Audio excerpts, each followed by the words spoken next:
Na manhã de 6 de agosto de 1945, Hiroshima acorda como qualquer outra cidade. O sol ainda não está alto. A luz entra pelas janelas de madeira.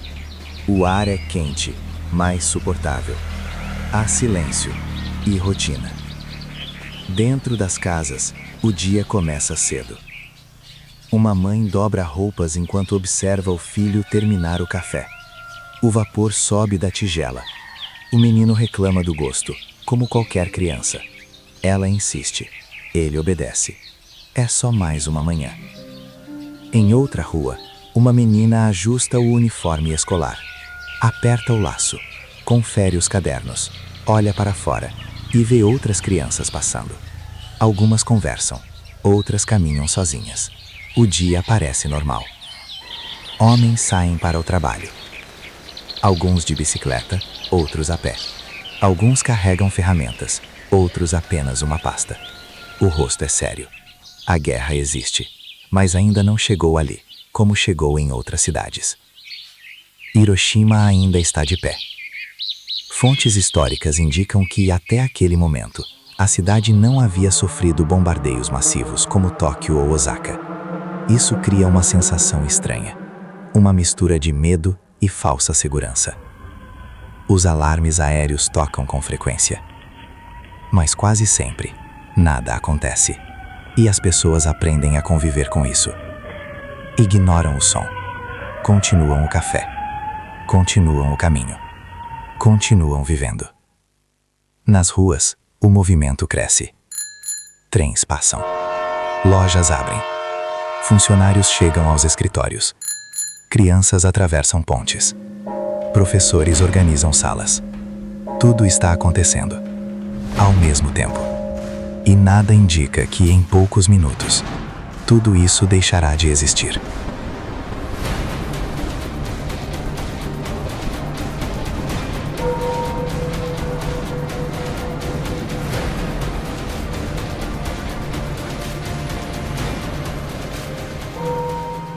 Hiroshima não era uma cidade qualquer.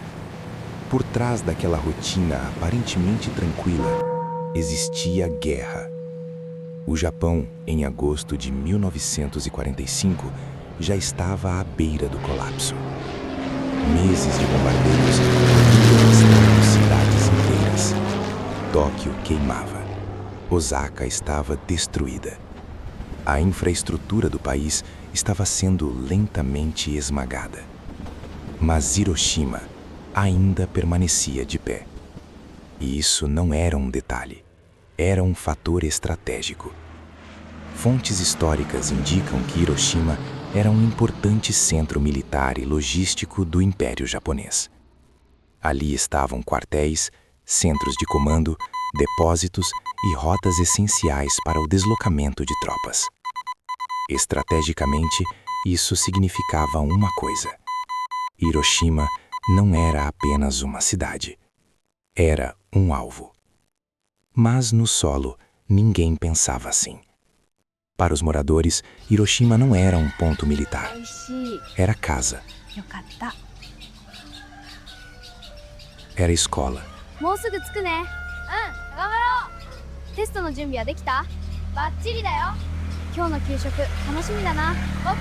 Era trabalho. Era vida. Esse é o paradoxo da guerra moderna. Enquanto generais olham mapas, civis vivem rotinas. E essas duas realidades raramente se encontram, até ser tarde demais.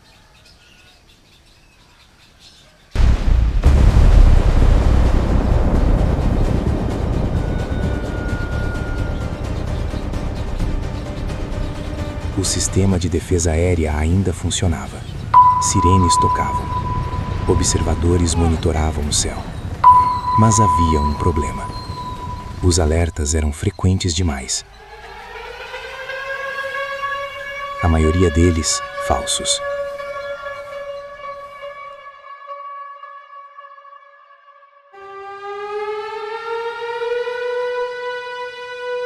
A doutrina militar demonstra que quando um alerta se repete sem consequência real, ele perde sua eficácia. as pessoas param de reagir, param de correr, param de se esconder e começam a ignorar. Foi exatamente isso que aconteceu em Hiroshima. Naquela manhã, aeronaves americanas de reconhecimento já haviam sido detectadas. O alarme soou. Mas não houve pânico. Nenhuma correria em massa. Nenhum colapso nas ruas.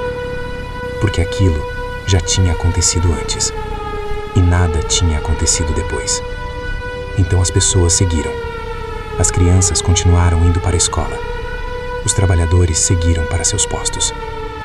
As lojas permaneceram abertas. A cidade continuou funcionando. Normalmente.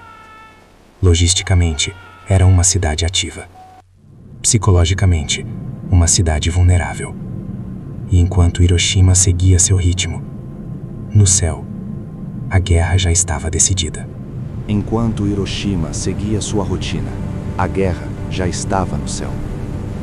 Na madrugada de 6 de agosto de 1945, em uma ilha no Pacífico chamada Tininha, uma operação silenciosa estava em andamento. Não era um bombardeio comum, não era mais uma missão entre tantas. Era algo completamente diferente. O bombardeiro B-29, chamado Enola Gay, aguardava na pista. A aeronave havia sido modificada especificamente para aquela missão. Seu objetivo não era lançar várias bombas, mas apenas uma única arma. Estrategicamente, isso significava concentração máxima de poder em um único ponto. A bordo, a tripulação conhecia os procedimentos, mas poucos compreendiam totalmente o que aquela bomba realmente representava.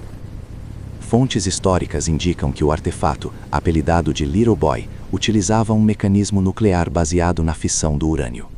Uma reação em cadeia, rápida, incontrolável, irreversível.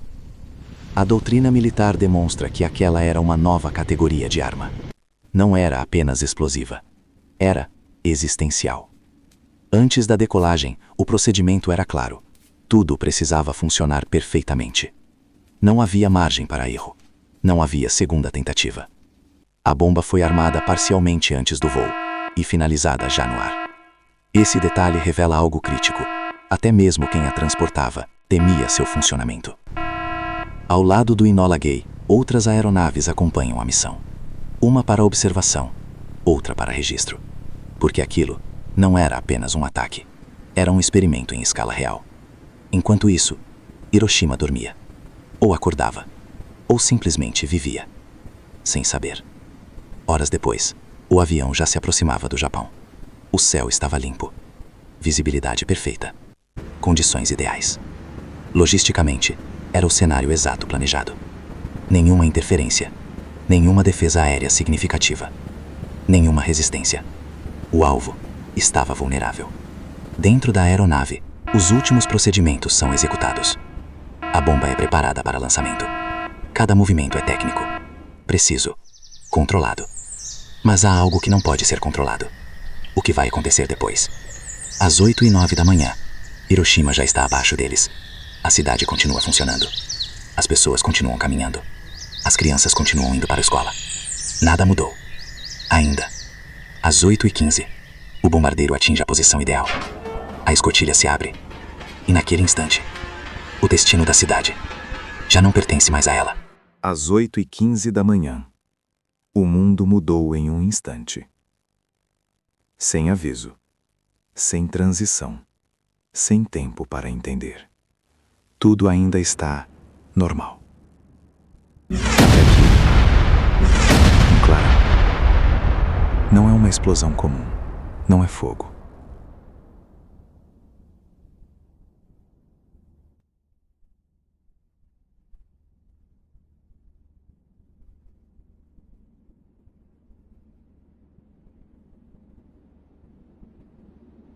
É luz. Uma luz tão intensa que muitos descreveriam como um segundo sol. Em uma fração de segundo, sombras são queimadas nas paredes. Corpos são iluminados.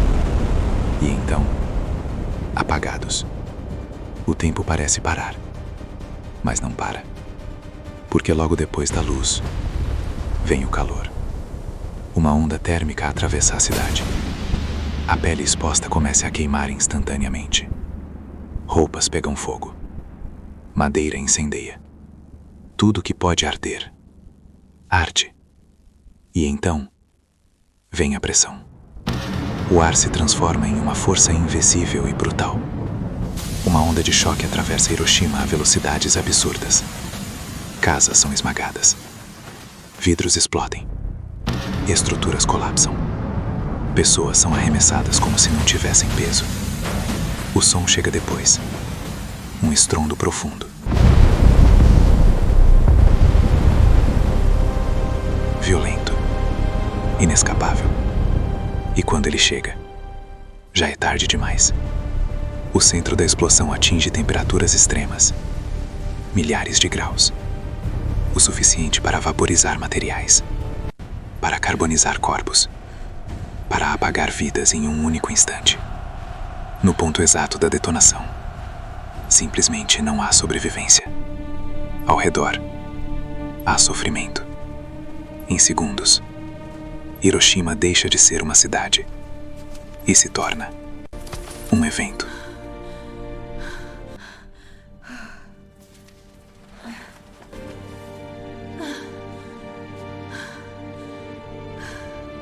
O que aconteceu em Hiroshima não foi apenas uma explosão.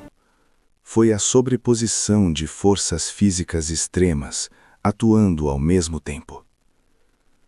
Para entender isso, é preciso dividir o evento em partes. A primeira foi a bola de fogo.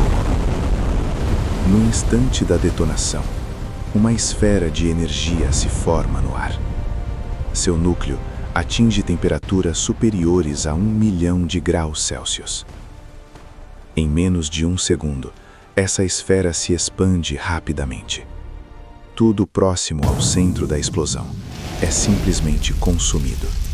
Não queimado, não destruído, consumido. A algumas centenas de metros, as temperaturas ainda ultrapassam 3.000 graus. Suficiente para derreter telhas, incendiar madeira instantaneamente e carbonizar corpos humanos em frações de segundo. Mas o calor não veio sozinho. Logo depois veio a onda térmica. Radiação de calor se espalhando em todas as direções. Em menos de um segundo, essa energia atinge a superfície da cidade. Pessoas expostas têm a pele queimada imediatamente. Tecidos inflamam. Sombras são literalmente impressas em paredes, onde corpos bloquearam a luz por um instante. Esse é um dos registros mais perturbadores da explosão. A ausência de alguém, marcada como presença. O corpo humano simplesmente não foi feito para resistir a isso. E ainda assim, esse não era o fim. Porque havia algo invisível, algo silencioso, algo que continuava matando depois que tudo parecia ter acabado. A radiação. Diferente de uma bomba convencional, a arma nuclear não termina sua ação na explosão. Ela continua. Penetra o corpo humano. Afeta células. Destrói tecidos internos. Compromete a medula óssea. Interrompe a capacidade do organismo de sobreviver. Pessoas que estavam de pé, que conseguiam andar, que pareciam vivas, começam a morrer lentamente. Horas depois. Dias depois.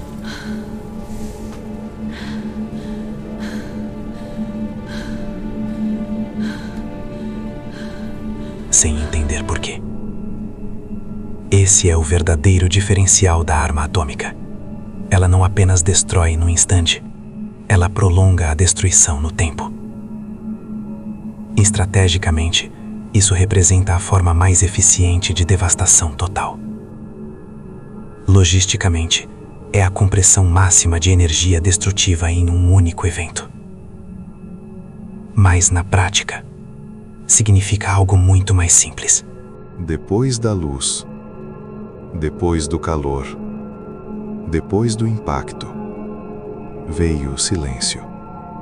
Não um silêncio de paz, mas um silêncio de ruptura. como se o mundo tivesse sido interrompido.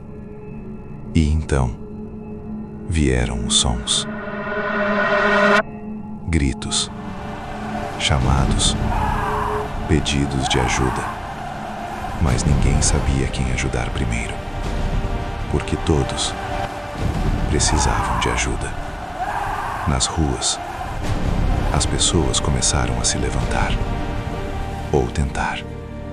Algumas caminhavam lentamente, outras rastejavam. Muitas nem conseguiam se mover.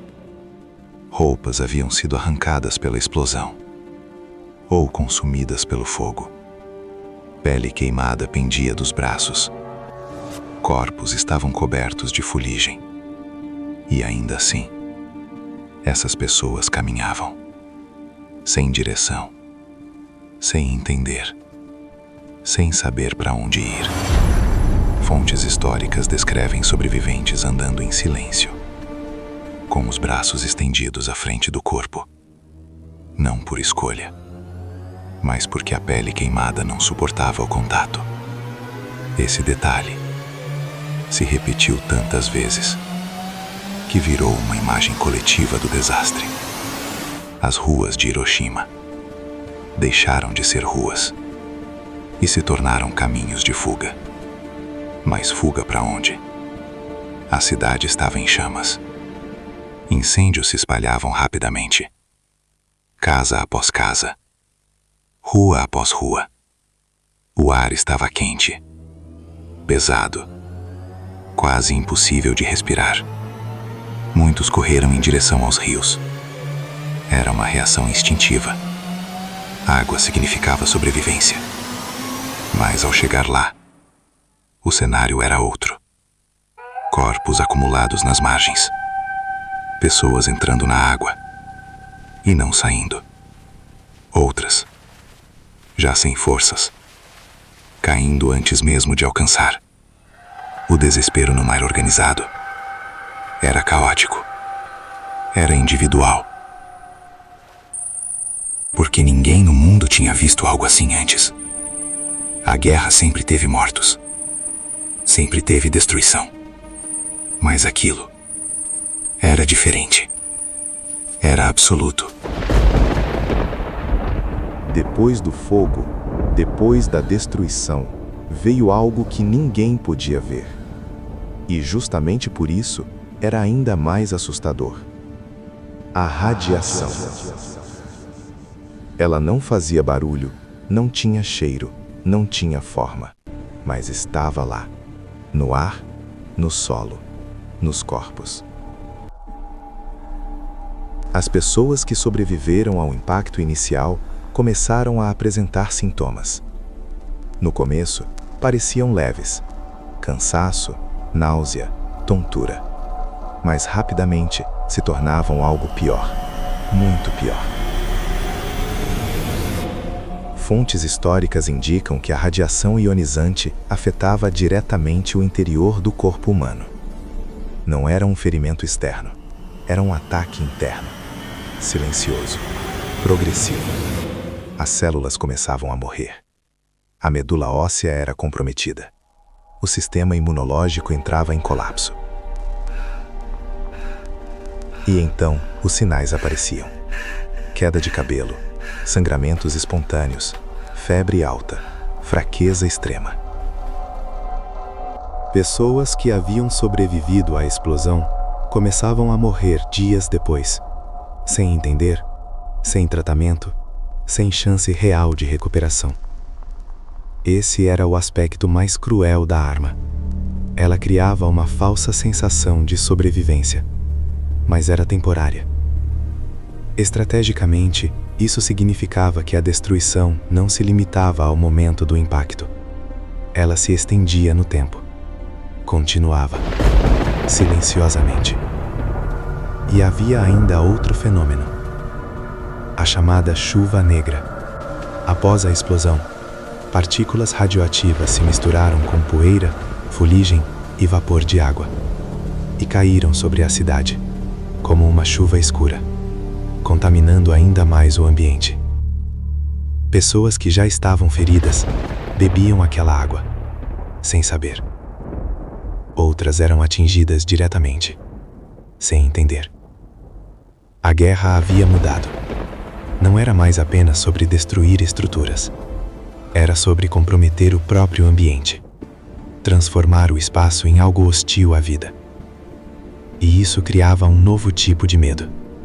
Um medo que não podia ser visto, nem evitado, nem compreendido completamente naquele momento. Em Hiroshima, mesmo depois do silêncio, mesmo depois do fogo apagar, a morte ainda estava presente. Invisível, paciente, inevitável.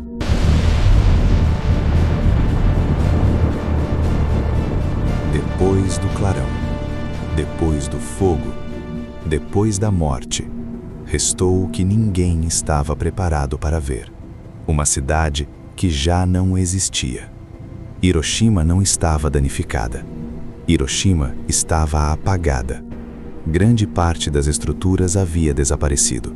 O que ainda estava de pé estava vazio, queimado, quebrado, irreconhecível.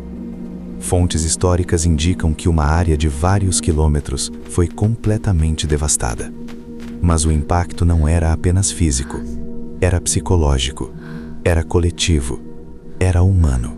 No meio de toda essa destruição, existe uma história que parece impossível. A história de Tsutomu Yamaguchi, engenheiro, funcionário da Mitsubishi. Um homem comum, como tantos outros, em Hiroshima naquele dia. Ele estava na cidade a trabalho. E naquela manhã, às 8h15, ele viu o clarão. Foi lançado ao chão pela explosão. Queimado, ferido, mas vivo. Contra todas as probabilidades, ele sobreviveu. Nos dias seguintes, mesmo ferido, ele fez algo ainda mais inacreditável. Voltou para casa. Nagasaki. Outra cidade. Outro lugar. Outro dia. Mas a mesma guerra. Em 9 de agosto de 1945, apenas 3 dias depois. E então, aconteceu de novo. Outro clarão. Outra explosão. Outra onda de destruição. Nagasaki havia sido atingida. E pela segunda vez, ele estava lá. Sobreviveu novamente. 2 explosões nucleares. 2 epicentros de destruição. 2 momentos que definiram a história humana. E um homem, presente em ambos. Fontes históricas indicam que cerca de algumas centenas de pessoas podem ter estado nas 2 cidades durante os ataques. Mas Yamaguchi foi oficialmente reconhecido pelo governo japonês como sobrevivente de ambos os bombardeios.